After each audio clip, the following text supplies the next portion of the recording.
बिल्कुल, और इस ओर भी निश्चित तौर पर हमारा ध्यान रहेगा।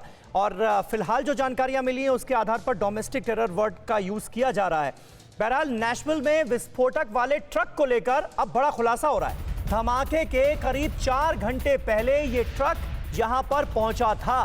रात करीब 1:22 पर यहां पर ट्रक पार्क किया गया। 1:22 पर रात में 4 घंटे तक नेशविल में ही ये विस्फोटकों से भरा ट्रक खड़ा रहा।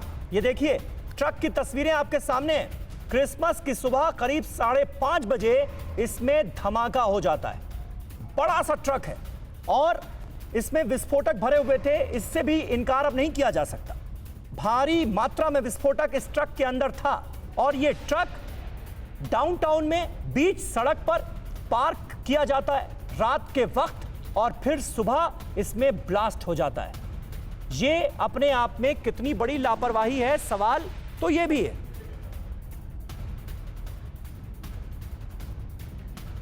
और मनीष झा हमारे साथ मौजूद हैं फिलहाल। मनीष, अपने आप में ये लापरवाही की बात भी नजर आती है यहां पर, क्योंकि 1:30 बजे रात में ये ट्रक जो है, इतना बड़ा ट्रक चर्च के पास बिल्कुल पार्क कर दिया जाता है।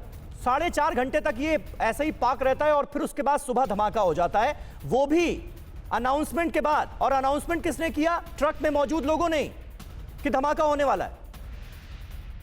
देखिए समीर, अगर आप तमाम जानकारियों की कड़ियां जोड़ें तो कहानी यह बनती है कि उस इलाके में रात के 1:22 में उस आरवी, यानी कि जिसे हम लोकल लैंग्वेज में एक मिनी ट्रक जैसी गाड़ी को कहते हैं, वो विस्फोटकों से लदी हुई वहां आकर प्लेस की जाती है और फिर अगले 5 घंटे तक वो वहां पर पड़ी रहती है। इस बीच में वहां के जो लोकल लोग हैं उनका कहना है कि वो फायरिंग की आवाज सुनते हैं, 911 को कॉल करते हैं, पुलिस आती है, उस एरिया को कॉर्डन अप करती है और फिर जब पुलिस की टीम उस गाड़ी की तरफ बढ़ती है तब ये धमाका होता है।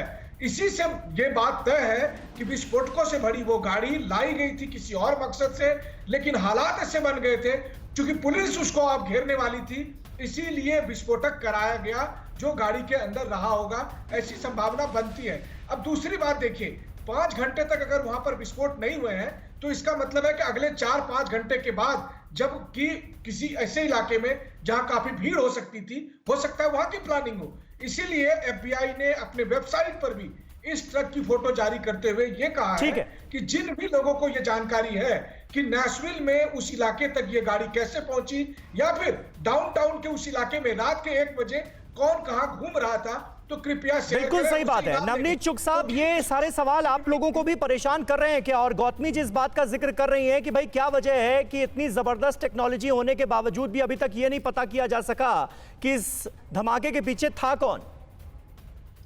हाँ, ये तो है, पर इसके बहुत रीजंस हैं। क्योंकि जब भी ऐसी कोई गुंडागर्दी करता है वो अपनी कार में नहीं करता, वो चोरी हुई की कार को यूज करते हैं और जो नंबर है वो लाइसेंस प्लेट वगैरह वो मैच नहीं किया होगा किसी की अगर चोरी की हो कार तो। और दूसरी बात यह है कि कोई पिक्चर नहीं है जो जिसने भी अटैक किया उसकी, सो फेस रिकग्निशन नहीं हो सकता। और तीसरी बात यह है कि बॉडी रिमेन्स मिले हैं और उनको टाइम लगेगा डीएनए चेक करने में, और गवर्नमेंट के पास बहुत बड़ा डीएनए डेटाबेस है। पर अगर इस लड़के या लड़की ने पहले क्राइम नहीं किया है तो वो डीएनए डेटाबेस में नहीं होंगे, इसलिए उनको ढूंढने में थोड़ा टाइम लगेगा। मिल जाएंगे किसी न किसी तरीके से, पर उनके पास अभी 100% प्रूफ नहीं है, इसीलिए एफबीआई डेटा नहीं रिलीज कर रही, बता नहीं रही हमारे को।